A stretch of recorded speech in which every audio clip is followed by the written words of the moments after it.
on ne va pas ériger ce plateau en tribune ou en tribunal. On ne va pas vous juger. Mais on sait qu'il peut arriver qu'on perde la tête, qu'on perde la mémoire et qu'on se laisse emporter. Vous avez été approché par cette femme que vous ne connaissiez pas de manière impromptue. Elle vous propose de prendre un pot. Est-ce qu'il y avait une complicité entre vous? Est-ce que vous vous connaissiez avant? Qui était-elle? Non, Comment est-elle arrivée à vous convaincre?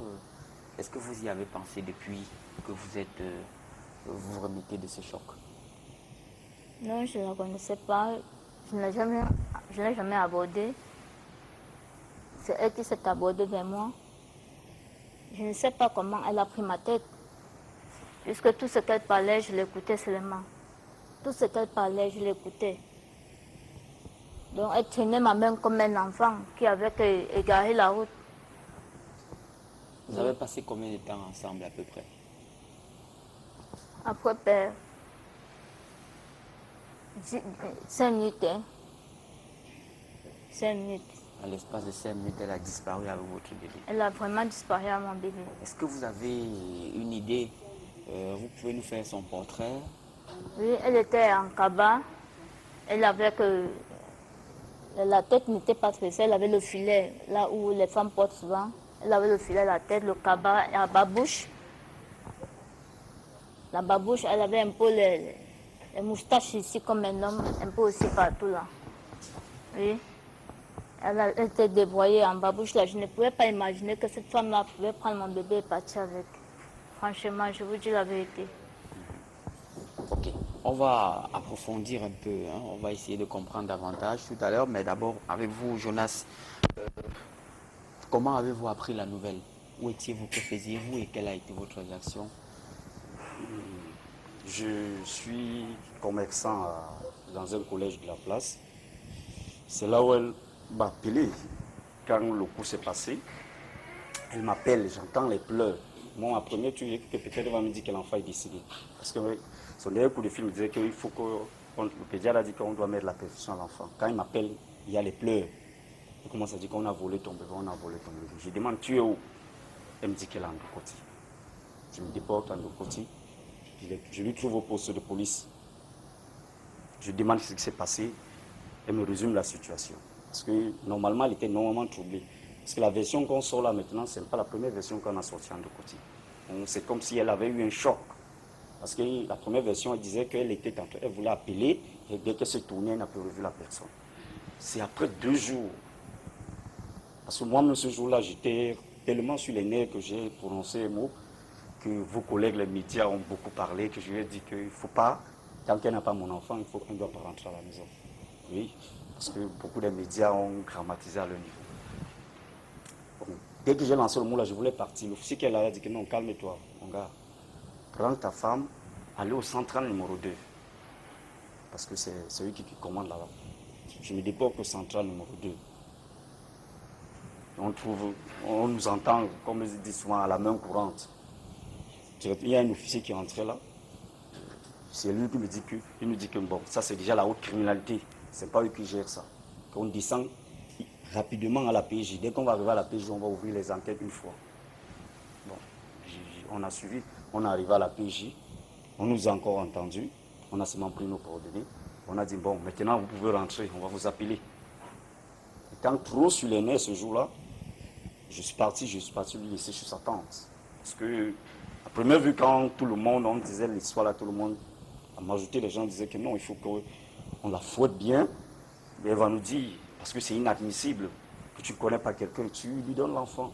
Bon, par peur des représailles au quartier, je lui ai dit, bon, elle reste d'abord chez sa tante. Bon, la nuit, je rentre au boulot. Bon, moi, j'appelle donc sa tante. Je demande à sa tante qu'est-ce qu'elle est là. On me dit, elle n'est pas là.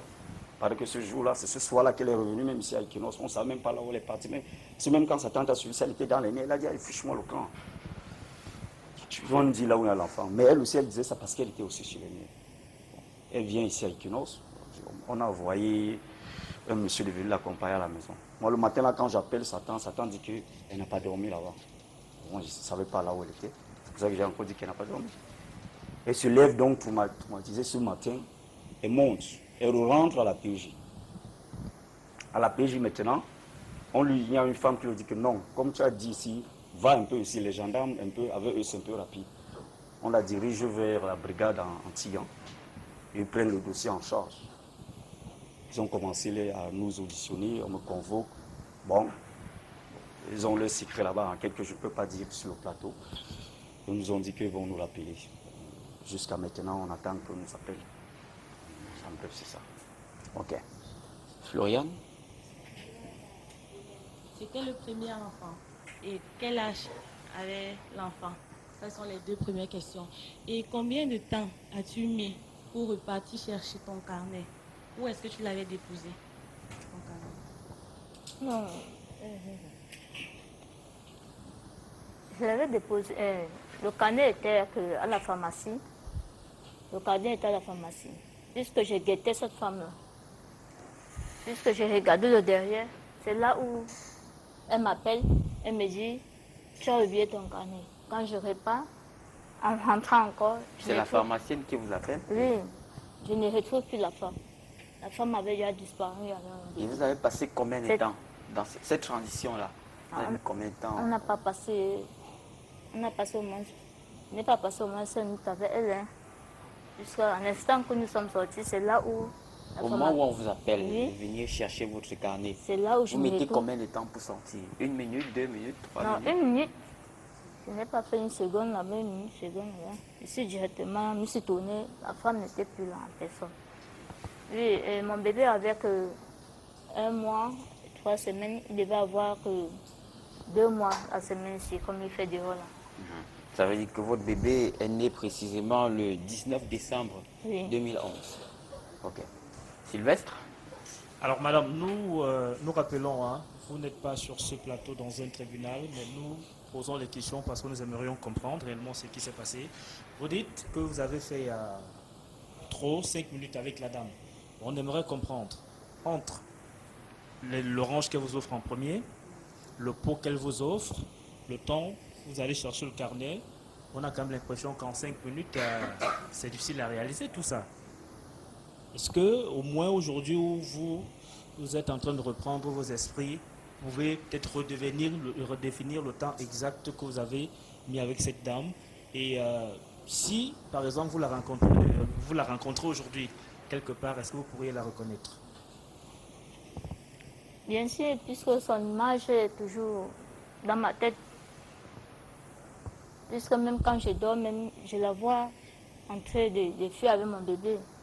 Je vois cette image-là toujours vers moi. Bon, je peux bien la remarquer. Et le temps que vous avez mis avec elle à partager les oranges, à partager un pot, franchement, combien de minutes? Est-ce qu'avec un peu de recul, vous pouvez vous en souvenir? 10 minutes, 20 minutes? Non, avec 20 minutes. Hein.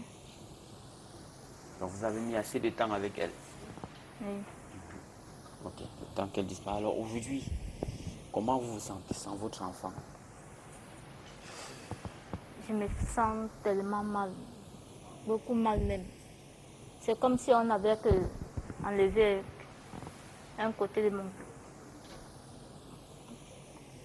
C'est comme si on avait enlevé mon cœur. Franchement, ça me fait tellement mal.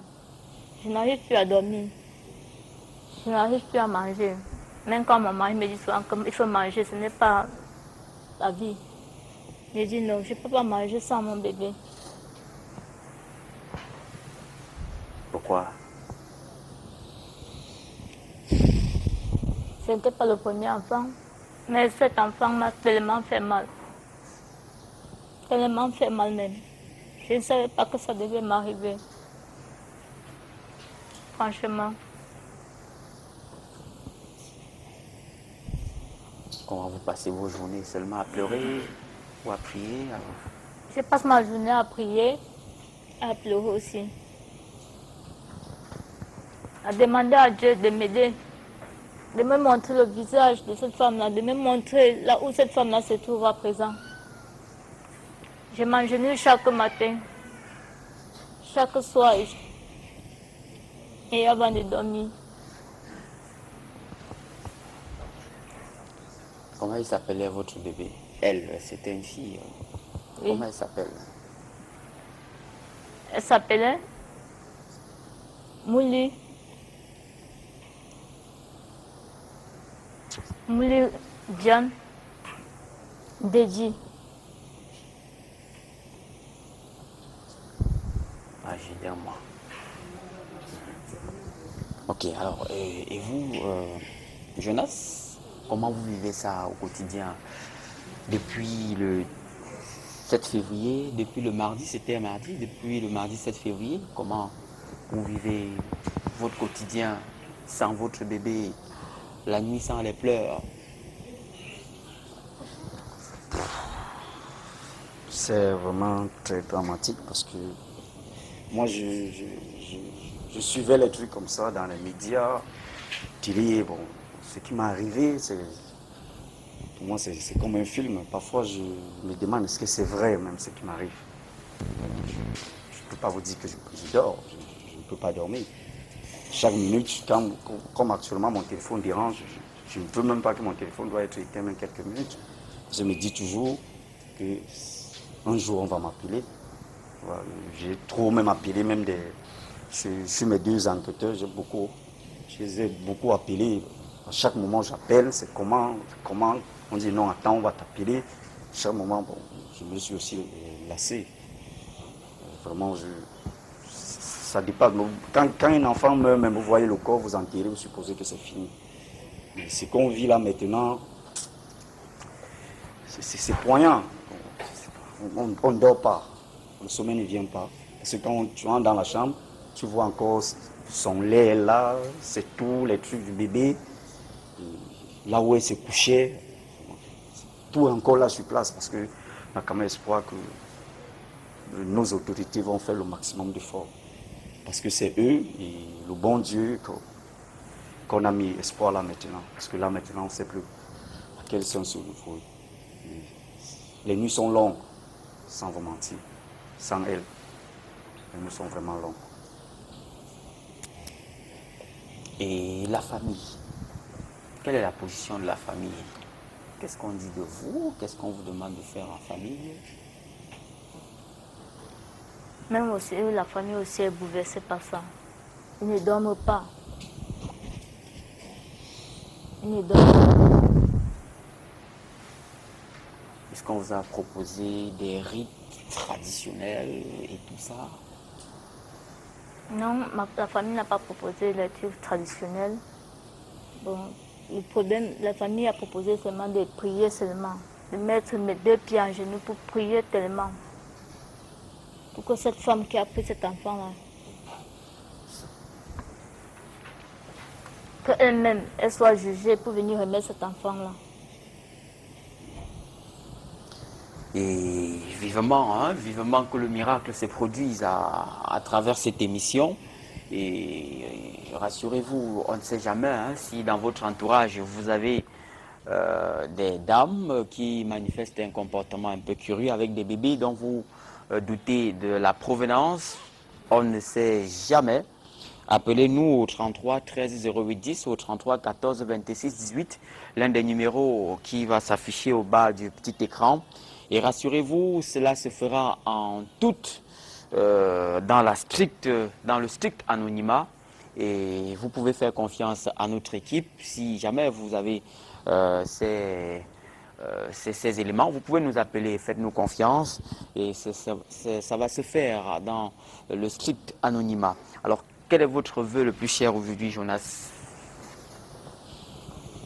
Mon vœu le plus cher, sans surprise, c'est que je revois mon bébé.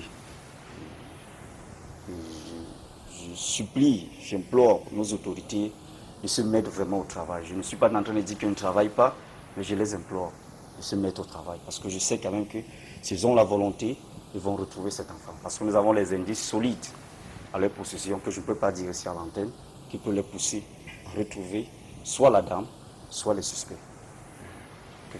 Ok, Florian?